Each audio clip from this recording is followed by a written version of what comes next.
Сәлем достар, корейский кукси дайындайтын боламыз.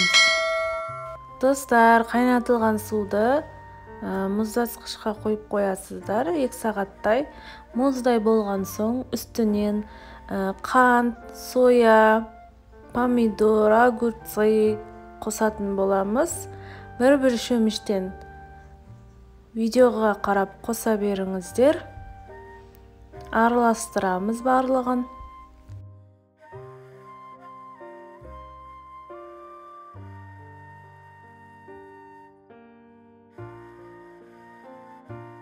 Әрине достар, дәмін көретін боласыздар. Тәтті болуы қажет. Тағы да салатын боламыз. Өздеріңіз дәміне қарай қоса бересіздер. И оның үстіне бір чайный ложка немесе 2 чайный ложка тұз қосасыздар. Достар, енді оның үстіне огурцымызды қосамыз, араластырамыз.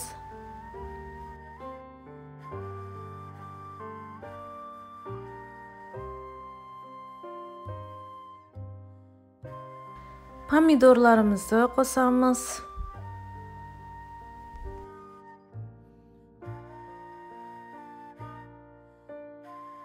Достар, 3-4 чеснокты ашып, неден өткізіп салып жібересіздер, немесе майдалап турайсыздар.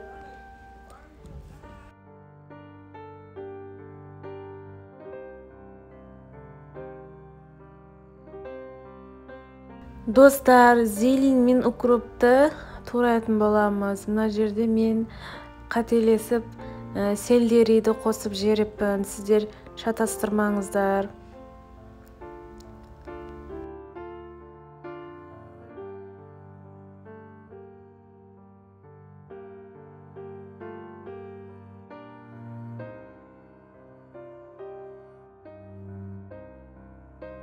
Достар, кинза, уксус және де күнжіттарымызды қосып, жақсылап араластыратын боламыз.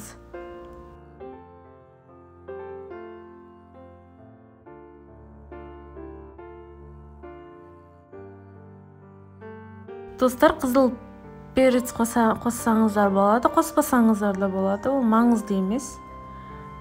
Жақсылап араластырып, дәмін көретін боласыздар. Сосын ішіне ет, омлет турап салсаңыздар да болады.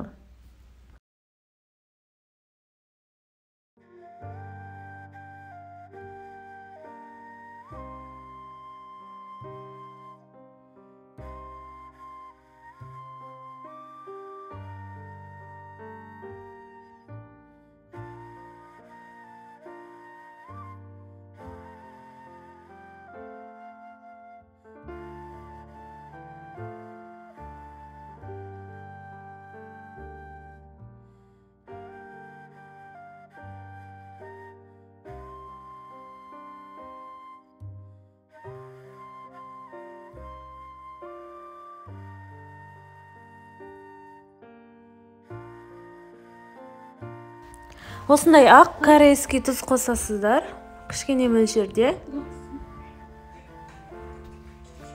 Енді достар, біз қамырын дайындайтын боламыз, лапшасын. Яғни бізге кеспе куксу деген қажет. Негізі куксидің қамыры түрлі болады. Мен осыны таңдап алдым. Бұны 1-2 минутқа қайнатып аласыздар. Сосын суына әрине тұз қосасыздар. 1-2 минут қайнап болған соң дайын болады. Міне достар, лапшаларымыз дайын болды. Енді мұздатылған куксу суымызды үстіне құйып шығамыз. Міне өздеріңіз көріп тұрғандарыңыздай құйып, үстіне етті де салып, омлеттерді де салып, түрлі салаттарды, капуста салатын қосып жесеңіздер болады. Өте дәмді. Мұны жаздың күні сусын қандыратын күшті кукси